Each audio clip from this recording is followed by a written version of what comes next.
안녕하세요. 며칠 잘 보내셨나요? 요즘 왕가 사는 남자 때문에 가슴 골하게 사랑을 주제로 하는 또는 이웃에 대한 그런 신뢰와 사랑이 얼마나 중요한가, 삶이 얼마나 가치 있는가를 느껴보면서 사는 어, 그런 기분 좋은 날들인 것 같습니다. 왕가 사는 남자가 관객 수가 오늘 970만 명을 넘겼다고 해요. 지금 영상을 찍고 있는 오늘이 3월 6일인데요. 금요일이거든요. 3월 7일 토요일, 3월 8일 일요일 지나가면 1000만이 넘을 것 같아요. 다시 한번 관람하고 싶은 그런 마음이 있어요. 그 마지막 그 죽음을 맞이하는 단정과 어몽도의 장면의 감동을 다시 또 느끼고 싶거든요. 정말 사약을 받아서 죽고 싶진 않다. 내가 아끼는 그 사람들과의 그 마지막을 보내고 싶은 단종의 마음, 범도가 단종의 그 마음을 지켜주는 그런 장면 다시 한번 보고 싶네요. 비극적으로 운명을 맞이한 단종을 생각하며 그의 곁에 있었던 평생 단종을 그리워하면서 살았던 왕비를 한번 생각해 보게 되었습니다. 바로 정순왕후 송씨죠. 왕비로 시작했지만 사실은 노비와 같은 삶으로 평생을 살아야 했던 정순 왕후의 일생 또한 우리 가슴을 메워지게 하는 그런 역사적 사실이 아닌가 생각합니다. 정순 왕후는 명문가인 여산 송씨 집안에서 태어났다고 해요. 아버지는 송현수로 조선 명문의 가문이었다고 합니다. 그녀가 15살 되던 해에 운명적인 혼인을 하게 되죠. 당시 조선의 어린 왕이었던 단종의 왕비로 간택이 됩니다. 1454년 단종이 13세였을 때 혼인을 하게 되죠. 단종은 2살 위인 정순 왕후를 맞이하여 결혼을 하게 되었습니다. 어린 나이에 왕과 왕비가 되었지만 두 사람의 삶은 그렇게 평온하게 살지 못한 그런 삶이었습니다. 왕실 내부에서는 이미 권력 다툼의 기운이 흐르고 있었다고 해요. 단종의 숙부였던 세조, 당시 수양대군이 권력을 장악하려는 그런 움직임이 보이고 있었기 때문입니다. 왕비가 된 지 2년 만에 비극의 서막이 시작이 됩니다. 1455년 수양대군은 결국 군사력을 동원해서 정권을 장악하게 되죠. 그리고 조카였던 단종에게 왕위를 내놓도록 강요를 하고요. 단종은 결국 상왕이라는 자리로 뒤로 물러나면서 왕위를 빼앗기게 되고 그리고 왕비였던 정순 왕후도 단종이 영월로 유배될 때 궁에서 쫓겨나게 됩니다. 이 순간부터 정순 왕후의 인생은 완전히 달라지게 되는 거죠. 왕위를 빼앗긴 단종은 처음에는 창덕궁에서 머물렀지만 강원도 영월로 유배되고 왕비였던 그녀는 궁에서 쫓겨나서 평민신분으로 감등되면서 더 이상 왕비가 아니었기 때문입니다. 단종이 영월로 떠나는 날 두 사람은 마지막으로 얼굴을 보지 않았을까요? 하지만 역사 기록에는 그런 기록은 없고 영월로 유배된 이후 2년 후에 단종이 죽음을 맞이하니까 그 이후는 다시는 못 만나게 되는 거죠. 정순 왕후는 남편이 유배지에서 어떻게 지냈는지 직접 알 수는 없었을 것 같아요. 다만 정순 왕후가 궁의 궁녀들의 옷을 바느질하면서 삿바느질로 삶을 연명했다라고 나오니까 궁의 관리를 통해서 간접적인 소식이나 이런 것을 듣지 않았을까 생각해 봅니다. 1457년 단종의 보기를 시도했던 사육신의 사건이 일어나면서 세조는 단종을 더 이상 살려둘 수 없다라고 판단하면서 결국 단종을 명월해서 죽음에 맞이하게 합니다. 공식 기록에는 사약으로 알려져 있지만 왕가 사는 남자의 영화에는 사약이 내려졌지만 사약으로 죽지는 않습니다. 당시 정순 왕후는 이미 궁 밖에서 살고 있었고 남편의 죽음을 직접 보지는 못했지만 그 소식을 전해 들었을 것 같다는 생각은 하게 되네요. 그녀의 마음이 어땠을까? 그런 짐작을 해봅니다. 15세에 결혼한 남편, 함께 한 시간은 겨우 2년, 그리고 다시 볼 수 없는 이별, 그리고 죽음을 맞이한다는 그런 소식. 정말 가슴이 말로 표현하지 못하는 그런 슬픔이 아니었을까 생각해 봅니다. 왕비에서 노비 같은 그런 삶을 살았던 정순왕후.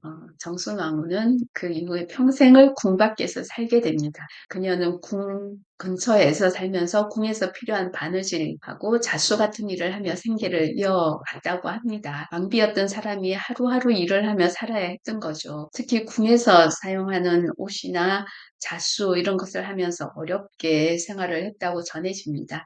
그녀는 평생 혼자 살았고요. 조선 사회에서 젊은 나이에 남편을 잃고 혼자 살아간다는 게 쉽지는 않았을 것으로 생각을 합니다. 세월이 흐르면서 역사의 아이러니한 장면들을 보게 되는 거죠. 단종의 왕위를 빼앗았던 세조의 아들들, 그리고 왕실 사람들 중 많은 이들이 차례로 세상을 떠나게 되는데요.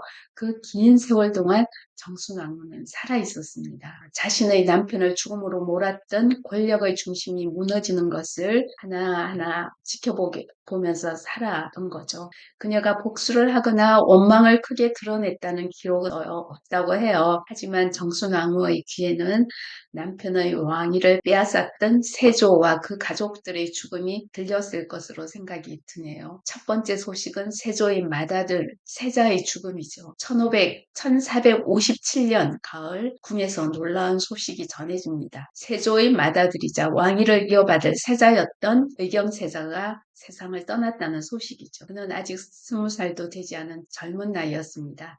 정확한 병명은 기록에 남아있지 않지만 갑작스러운 병으로 사망했다라는 거죠. 이 소식은 정순왕후에게 전해졌을 것 같아요. 의경세자가 죽은 시점은 단종이 죽기 한 달 전이었습니다. 세조가 조카의 왕위를 뺏은 뒤 가장 아끼던 아들이 먼저 세상을 떠난 것입니다. 두 번째는 10년이 흐른 후 세조의 죽음입니다. 단종의 왕위를 빼앗고 권력을 잡았던 왕이 마침내 생을 마감하는 건데요. 10년 후 생을 마감했고 살아있는 동안도 세조는 여러 가지 질병으로 굉장히 고생을 했다는 기록이 있습니다. 궁궐에서는 장례가 치러지고 왕위는 그의 둘째 아들에게 넘겨집니다. 그런데 이 왕위를 이어받은 세조의 둘째 예종도 얼마 가지 않아 죽음을 맞이합니다. 세조의 뒤를 이어 왕이 된 예종, 그는 왕위에 오래 있지 않았습니다. 몸이 약했던 예종은 왕이 된 지 겨우 1년 남짓 만에 세상을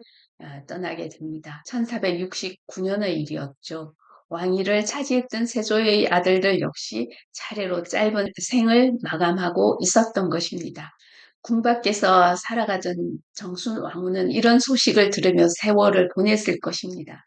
바느질을 하던 손은 여전히 조용했지만 한 땀 한 땀 바느질을 하면서 단종을 생각했을 것 같아요. 남편의 왕위를 빼앗았던 왕, 그리고 그의 왕의 아들들, 그들 역시 시간 앞에서는 모두 하나의 연약한 인간이었습니다. 권력도 왕자도 죽음을 막아주지는 못했습니다. 정순왕후는 무려 80세까지 장수를 했습니다. 당시 평균 수명이 굉장히 짧았던 조선시대라고 생각하면 정말 긴 삶을 살았던 거죠. 남편이 세상을 떠난 뒤에도 60년이나 넘는 세월을 혼자 살았습니다. 그 긴 세월 동안 왕이 죽고 왕의 아들들이 죽고 권력의 중심이 바뀌는 것을 조용히 지켜보며 살았지 않았을까 생각이 드는데요. 정순 왕후의 마지막 심정을 정확히 알 수는 없습니다. 남편의 왕위를 빼앗았던 사람들도 하나씩 세상을 떠나는 것을 보며 그녀는 비로소 이제 세월이 모든 것을 지나가게 했구나 하는 생각을 하지 않았을까요? 정순 왕후는 복수라든지 이런 것을 생각할 수 있는 그런 위치나 그런 상황은 아니었을 것 같아요. 그렇지만 세월이 대신 역사를 정리해주는 모습을 지켜볼 수는 있었다라는 생각이 듭니다. 정순 왕후의 삶은 왕비에서 평민으로 떨어졌지만 품위를 잃지는 않았다라는 생각이 듭니다. 권력을 잃었지만 품위를 잃지는 않았다라고요. 원망 속에서 살기보다는 묵묵히 자신의 삶을 살지 않았나 하는 생각을 합니다. 우리도 살면서 억울한 일을 겪기도 하고 정말 뜻하지 않은 상황에 놓이기도 할 것 같은데요. 그때 중요한 것은 내가 어떤 태도로 살아가느냐 하는 것일지도 몰라요.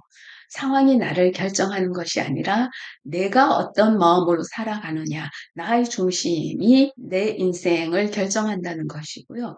그리고 현재 살아있는 이것이 전부가 아니라는 것, 바로 눈앞에 보이는 현재의 일이 일비할 필요가 없다라는 생각을 합니다. 우리에게 주어진 사명이 무엇인가? 우리에게 주어진 것은 정말 결국은 사랑이라는 생각을 하게 되면서 왕가 사는 남자를 보고도 이웃과 나누는 사랑, 신뢰, 믿음 이런 것이 중요하다는 생각을 해보면서 오늘 또 영상을 찍어 보았습니다. 항상 사랑하는 마음이 가득 찬 오늘 하루가 되시기를 바라겠습니다. 오늘도 행복한 하루 되세요.